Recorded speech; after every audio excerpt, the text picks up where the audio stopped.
নমস্কার বন্ধুরা, শুভ সন্ধ্যা। আজকের এই ভিডিওতে দেখাবো সন্ধ্যাবেলায় মুখরোচক একটা বিদেশি স্যান্ডউইচ রেসিপি, যা বানানো হবে সম্পূর্ণ দেশি স্টাইলে। তোমরা চাইলে এটা বাড়িতে খুব সহজেই করে ফেলতে পারো। লাগবে কিছু সামান্য পরিমাণে জিনিসপত্র। তো চলো আজকের ভিডিও শুরু করা যাক। প্রথমে একটা ফ্রাইং প্যান চুলোর মধ্যে বসিয়ে ফ্রাইং প্যানটাকে গরম করে নিতে হবে। তার উপরে বাটার দিয়ে দিতে হবে পরিমাণ মতো। তারপর বাটারটা গলে যাওয়ার পর পাউরুটি দিয়ে দিতে হবে ফ্রাইং প্যানের মধ্যে এবং অল্প করে দিয়ে নিতে হবে, সেঁকে নিতে হবে, যাতে বাটারটা পাউরুটির ভেতরে চলে যায় খুব সহজে। এবার অপর দিকে একটা ছোট সাইজের পেঁয়াজ নিয়ে খুব ভালোভাবে পিস পিস করে কেটে নিতে হবে। তোমাদের বাড়িতে যদি পেঁয়াজ কাটার মেশিন থাকে তাহলে তোমরা সেটাতে খুব কুচি কুচি করে কেটে নিতে পারো, তা না হলে ছুরিতে করে বা বঁটিতে করে কুচি কুচি করে কেটে নিতে পারো। এতে টেস্ট কিন্তু আরও ভালো হবে। পেঁয়াজ কাটা হয়ে গেলে অন্য একটা বাটিতে সেই পেঁয়াজগুলোকে খুব ভালোভাবে ঢেলে নিতে হবে। পেঁয়াজ যদি কুচি কুচি না হয়ে থাকে তাহলে কিন্তু টেস্টফুল হবে না, তাই আমার রেকমেন্ডেশন অনুযায়ী পেঁয়াজ কিন্তু অবশ্যই কুচি কুচি করে কাটতে হবে। এখন তোমরা মেয়োনিজ এর মধ্যে অ্যাড করতে পারো। বাজারে পাওয়া যায় খুব অল্প দামেই মেয়োনিজ। আগের দিন কেএফসিতে গিয়ে মেয়োনিজটা নিয়ে এসেছিলাম, খাওয়া হয়নি, তাই আজকের এই রেসিপিটা বানানো। যদি তোমরা নন ভেজ মেয়োনিজ ইউজ করো তাহলেও হবে, যদি তোমরা ভেজ মেয়োনিজ ইউজ করো তাহলেও হবে। যে যেমনটা খেতে পারে তেমনটা ইউজ করলেই হলো। আমি এখানে ভেজ মেয়োনিজ নিয়ে নিয়েছি 2 প্যাকেট। তার পরবর্তীতে টেস্ট বাড়ানোর জন্য কিন্তু হালকা মিট মশলা নিয়ে নিয়েছি। আর আমার রান্নাতে স্পেশাল যদি কোনো মশলা থেকে থাকে তো সেটা হচ্ছে মিট মশলা। আমি প্রায় প্রত্যেকটা রান্নাতেই মিট মশলা ব্যবহার করে থাকি, কারণ মিট মশলা দিলে টেস্ট কিন্তু দ্বিগুণ হয়ে ওঠে।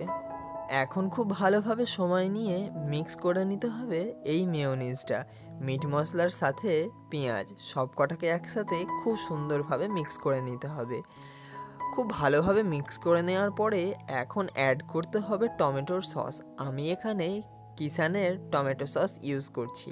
টমেটো সস দিলে এই পেস্টটা খুব পাতলা হয়, বেশ পাতলা পাতলা পরিমাণ হয় ও পরিমাণে বাড়ে।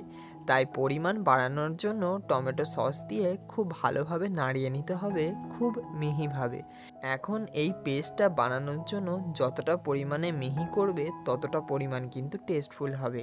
তাই অল্প সামান্য মাখিয়ে নিয়ে ছেড়ে দেবেন না, যতটা পারবেন হাতে করে পেস্ট করার চেষ্টা করবেন। এখন এই পেস্টটা রেডি হয়ে গেছে। বাটার দিয়ে সেঁকে নেওয়া পাউরুটিগুলো এখন দরকার। ঠিক যেদিকে বাটারটা লাগানো আছে তার ওপরেই এই পেস্ট বেশি পরিমাণে সুন্দরভাবে মাখিয়ে নিতে হবে। প্রয়োজনে তোমরা চামচ ব্যবহার করতে পারো। চামচ দিয়ে মাখালে খুব ভালোভাবে মিশে যায়, তাই আমি এখানে চামচ ব্যবহার করছি। তোমরা প্রয়োজনে যতগুলো ব্রেড খেতে পারবে ততগুলো তোমরা ব্রেড নিয়ে পেস্ট ভেতরে পুর হিসেবে ব্যবহার করতে পারো। আমি এখানে টোটাল 6 পিস মতো পাউরুটি নিয়েছি। এখন টেস্ট কেমন হবে আমি কনফিউজ ছিলাম। মনে মনে ভাবছিলাম যদি ভালো হয় তাহলে আবার এরপরে করব, আর যদি খারাপ হয় সেই ভয়ে অল্প করে নিয়ে করেছি। এখন তোমাদের এই পেস্ট পাউরুটির মধ্যে লাগানো হয়ে গেলে একটা ছুরি নিয়ে কোণ করে পাউরুটিটাকে কেটে নিতে পারো, যাতে আকারটা স্যান্ডউইচের মতন দেখতে লাগে। কিন্তু আমি এখানে ছুরি ব্যবহার করিনি, আমার গোটা গোটাই খেতে বেশি ভালো লাগে, তাই আলাদা করে আমি ছুরি দিয়ে কেটে নিইনি।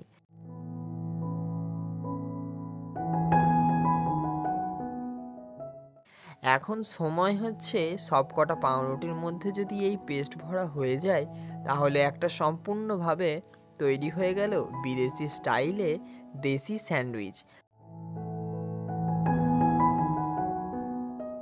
যা তৈরি করে নিতে পারো সম্পূর্ণ বাড়িতে খুব কম সময়ে। এখন সময় এসেছে এই বিদেশি স্যান্ডউইচ বাড়িতে টেস্ট করার। আমার কেমন লেগেছে তার অভিজ্ঞতা রইল মোবাইল স্ক্রিনে। এটা এবার টেস্ট করার পালা। বিয়েও জানি না কেমন হয়েছে।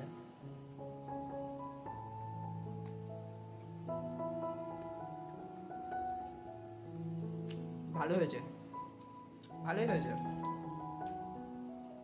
দাঁতে লেগে যাচ্ছে, বাট ভালো টেস্ট। তো বন্ধুরা, তোমাদের যদি এই ভিডিওটা ভালো লাগে তাহলে অবশ্যই ঝটপট করে তোমরা বাড়িতে বানিয়ে ফেলতে পারো, এবং তোমাদের কেমন লাগলো অবশ্যই কমেন্ট করে জানিও। ততক্ষণ তোমরা ভালো থাকো, সুস্থ থাকো, দেখা হচ্ছে পরের ভিডিওয়। আজকের জন্যে বাই।